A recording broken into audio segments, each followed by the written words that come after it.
All right, today I'm going to be installing this Cadet Com-Pak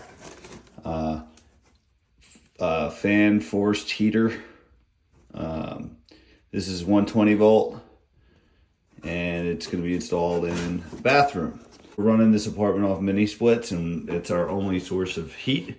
So the bathroom door closes and there's no mini split in the bathroom. So when the door closes, the heat might not get in here. So this is a good way to ensure that it'll stay warm in the bathroom. Our pipes won't freeze and all that good stuff. We don't need much, and this should be plenty to keep this small 9 by 5 bathroom warm. So I already had a box installed here. I just took it out and I didn't record myself cutting the hole for this box here. I think it's about 8 by 10. You could go a little more than that because it has a cover plate, and that should cover up. If you made it a little too big, it gives you a little wiggle room. It's about 8 by 10, 8.5 by 10.5, something like that. Okay, so for me, I already had a wire here. If you don't, well then this is going to be much trickier for you because you're going to have to run a wire over. So this is 12-2 wire. Neutral, hot, and a ground. And I don't even know if this needs 12-2. I think it only needs 14-2, but better safe than sorry. And I could be wrong. Double check that. Anyways, so comes with this little pack of stuff. Screw, ground screw, thermostat control, and this is a little piece of foam that's supposed to go up against the stud where you screw your metal box on. Okay, so now that you put your little, well, this rubber thing should be probably, the sticky part should go on the metal. I didn't do that, I messed that up. I put the sticky part on the stud. Whatever, no big deal. It's still gonna do the same thing. So then you got your metal box. You take one of these bad boys, which is it doesn't come with this, a 3/8 flex clamp combo connector. All right, you put that onto your box. It comes with a little nut that you just put on there, and then you feed your wire through. And you put your wire, you want to feed the wire through this to the point where the insulation is poking through a little bit, maybe about 1 inch to ½ inch, something like that. All right, here we go. Now I'm just gonna feed the wire through this clamp connector. I don't know what the heck they're called. Box connector, bushing, I don't know. Just protects the wire. Now I fed it through to the point where some insulation is showing. Some of the yellow insulation, if you're using 14, it'll be white insulation. All right, now I'm going to take this and screw it into the stud. And a little heads up, it doesn't come with screws for you to screw it into the stud, so you need to have screws. You could probably use sheetrock screws or something. I happen to have deck screws, so I'm just gonna use these. Doesn't really matter what you use.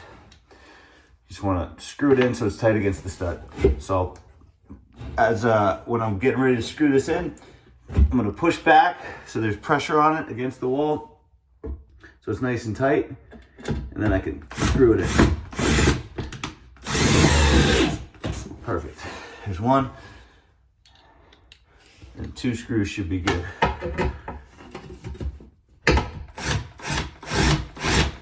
And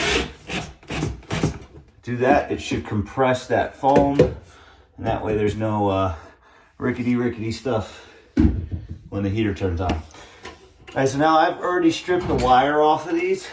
I mean, the insulation off these. We got white is neutral, black is hot, and ground is ground. All right, so take one of these thingamabobbers, wire strippers.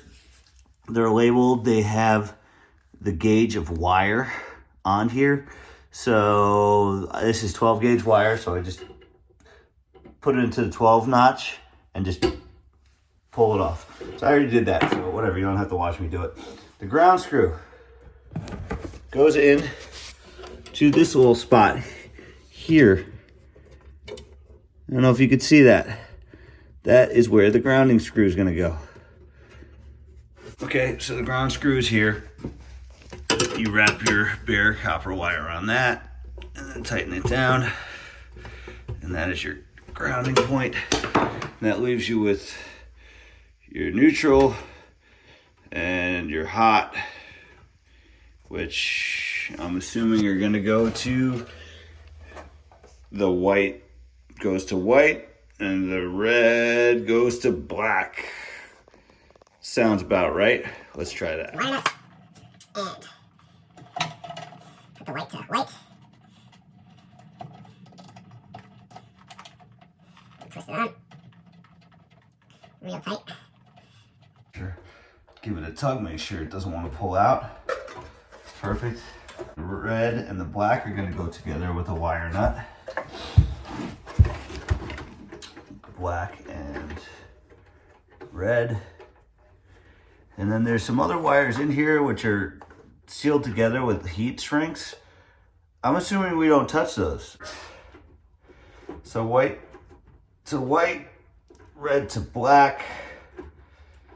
And this is for the 110 version. They have 220 versions. I'm not doing a 220. I'm doing a 110 on 12-2 wire. Tug, nice and tight, perfect. Okay, now that the wires are hooked together, red to black and white to white, we'll tuck the wires behind. And it looks like there's a little screw that came with this setup, and it goes in the middle. There's two holes in the middle. There's the top hole and the bottom hole that's kind of at an angle. We're gonna put this into the bottom hole that's at an angle, right there. Yeah. Okay, cool. So that's that. Now we can put the grill on. Which looks like, yeah, okay. There's two screws for the grill. Nice long screws. Here and here. I want those to line up with these screws here.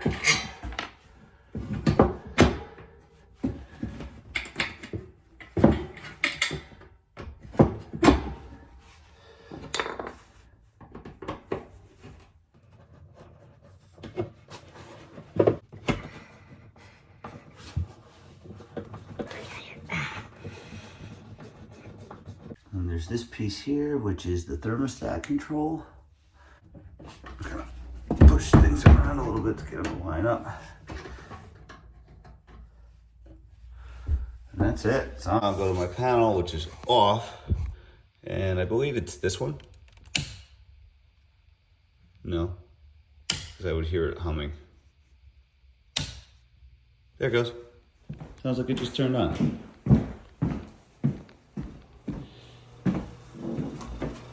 And we're working.